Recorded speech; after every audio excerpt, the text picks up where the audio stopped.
Hi everyone, Cindy Olin here with Create Your Own Luck in Love. Welcome to my Facebook Live at 5. Live at 5, I love that. And I'm also your host of the Successful Woman's Guide to Meet and Marry Her Man. I am so excited I hope you guys are enjoying the series.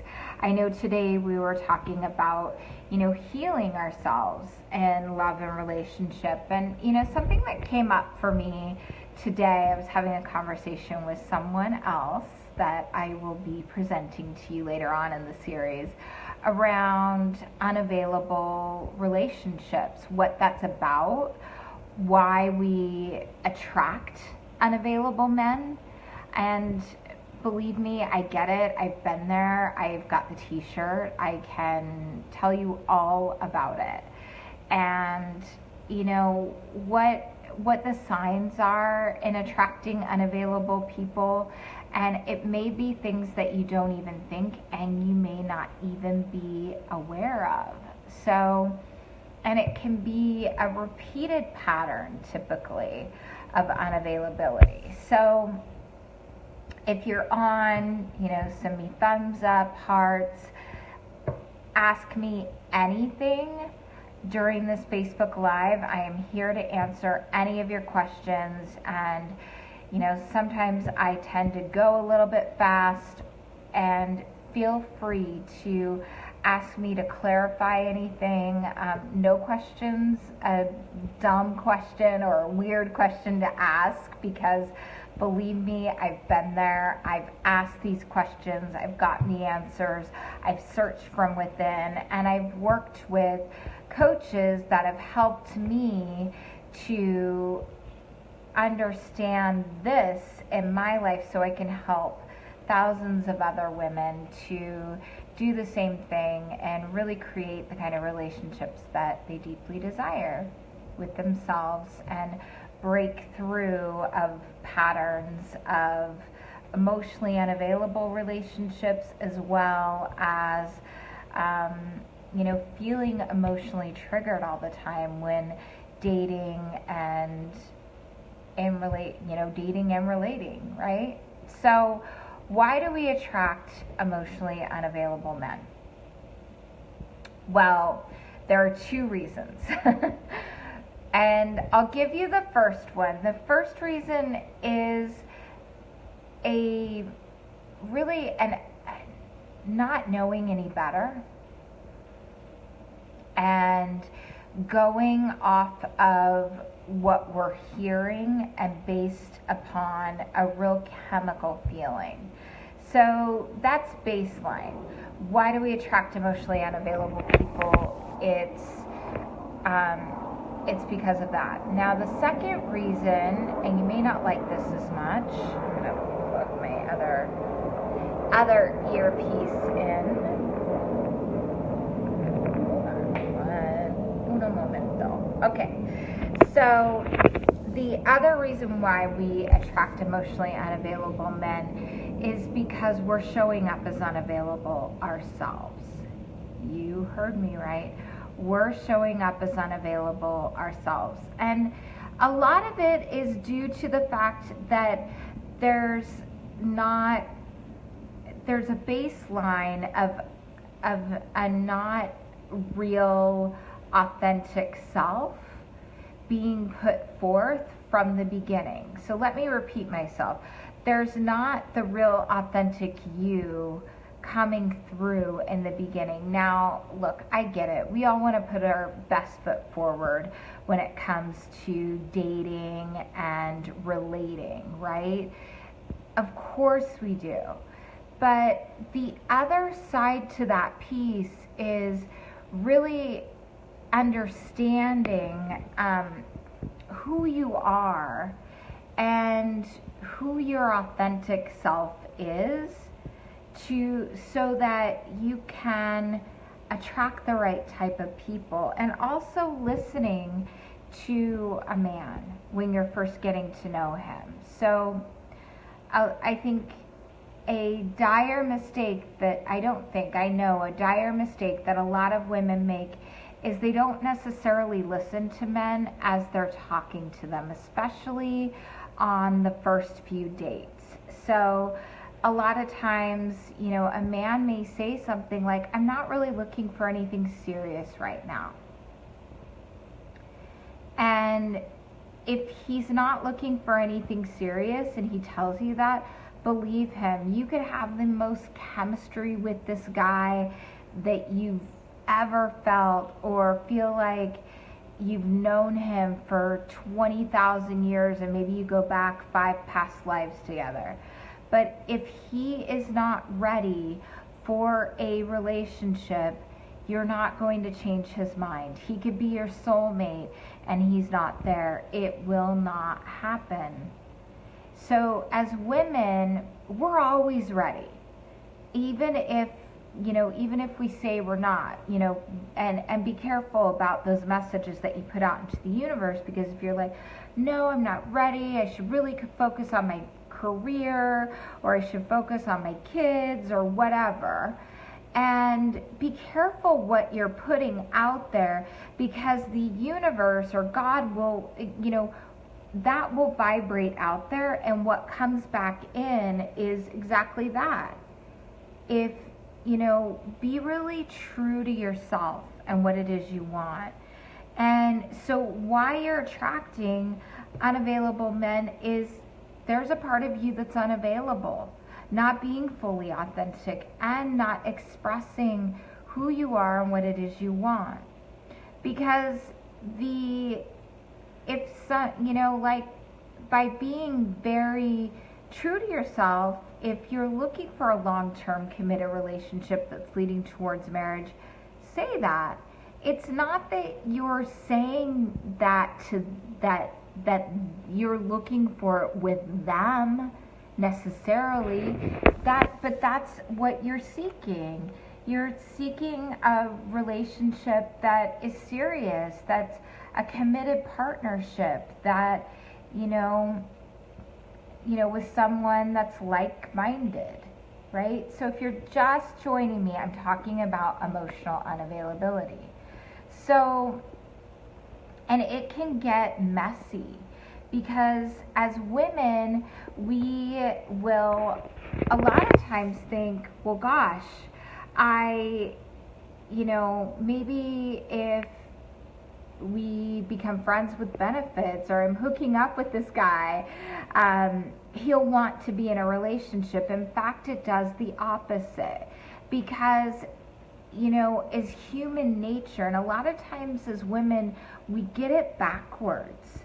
It's human nature to, if a man doesn't have to work or put as much effort towards something, men are actually conditioned, especially a high quality man is conditioned to put effort towards something and achieve and overcome. So if it becomes too easy, he starts to question you. And if you're hooking up without a commitment in place, if you're,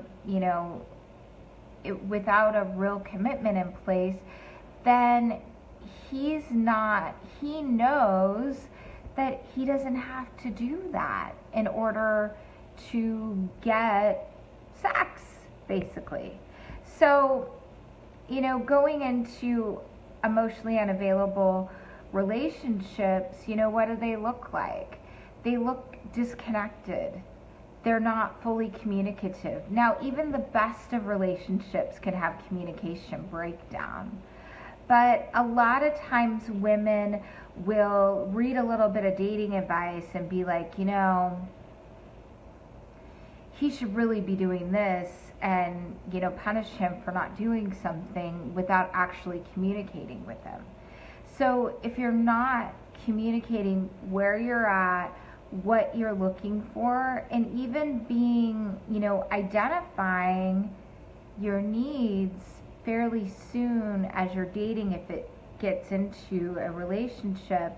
And if the guy isn't in a place to do that, his actions will show you.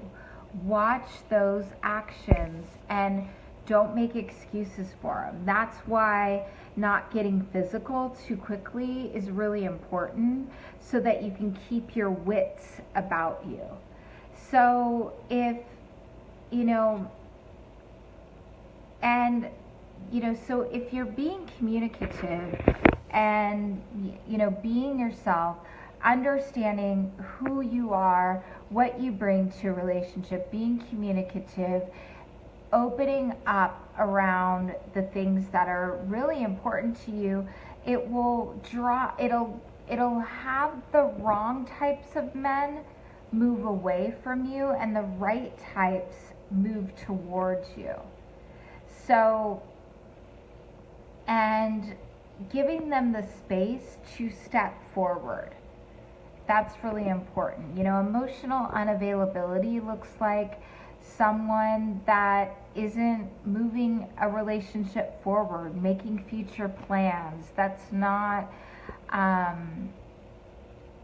that isn't, emotional unavailability can look like verbal abuse, emotional abuse, alcoholism, drug use and abuse. Especially, and like, I don't have any problem with, I don't want to say I don't have any problem with any of that. I do, but, this is about a personal choice. A lot of people smoke marijuana, and that can alter your mindset. So especially if it's done consistently. So if you're, you get to look at what your value system your value system are. I don't even know what that means. But what that means to you. What is important to you? And why is it important to you? So send me any questions that you may have, comments, anything that's coming up for you around emotional unavailability. And it can get messy, you guys. And a lot of times, I see this with women. They're in a relationship and they're realizing that it's unavailable, and they're trying to change someone. And we can't actually change a person. But what we can do is, if you happen to be in a relationship and you feel like he's checked out or not available, or you feel like you're the one putting the effort in, you can, and if you want to feel like you're cherished and adored, you can stop putting the effort forth and give him the space to move forward and see what he does. And you can't expect him to be a mind reader. You can let him know, gosh, it makes me feel really cherished and happy when you make plans with me on Friday night, or we make future plans together. I'm looking for a relationship that does that. And, really looking at it from an eyes wide open perspective. And if your best friend was dating this gentleman or this guy, what would you tell her? Would you tell her that this is the relationship that you really want to see her in? Would you tell her that she's wasting time or messing up her life, or, and a lot of times emotional unavailability from another person can stem from our own inability to be committed. You could be, in codependent terms, tap dancing. You could be, somebody that's not quite sure you're in, you're out. It would be not shocking that someone would mirror that energy with you. So if you're not feeling that within a relationship, there's all sorts of reasons. One, we teach people how to treat us. Two, there's a variety of aspects that can make us be afraid to really open up and be vulnerable.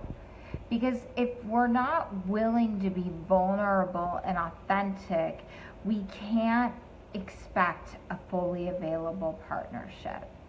And if you're not willing to do that, if you're not willing to risk and put it on the line, I'm here to tell you, the man that you're dating or that you're in a relationship with isn't going to be willing to risk that either.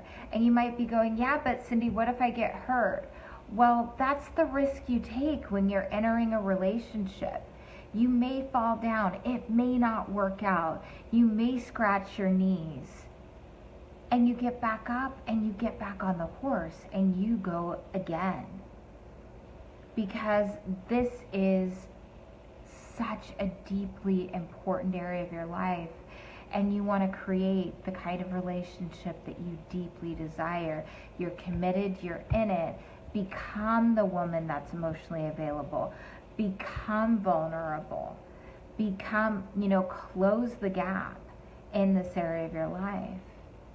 And please feel free, post any questions, comments. I'm here for you. And I'm sending you so much love. And what I deeply desire for you is that you are in relationships, that you're creating those relationships that you're connected to, because we can do so much healing through relationship. I believe it. I've seen it. I've experienced it. I've tasted it, felt it, loved it. All right, you guys, I'm sending you so much love and happy Wednesday night. And I hope this is helpful. Let me know what your thoughts are. I want to hear from you. I want to hear your feedback, and I'm sending love again. Good night, everyone, and I'll see you tomorrow. And here's to you in creating your own luck and love. Good night.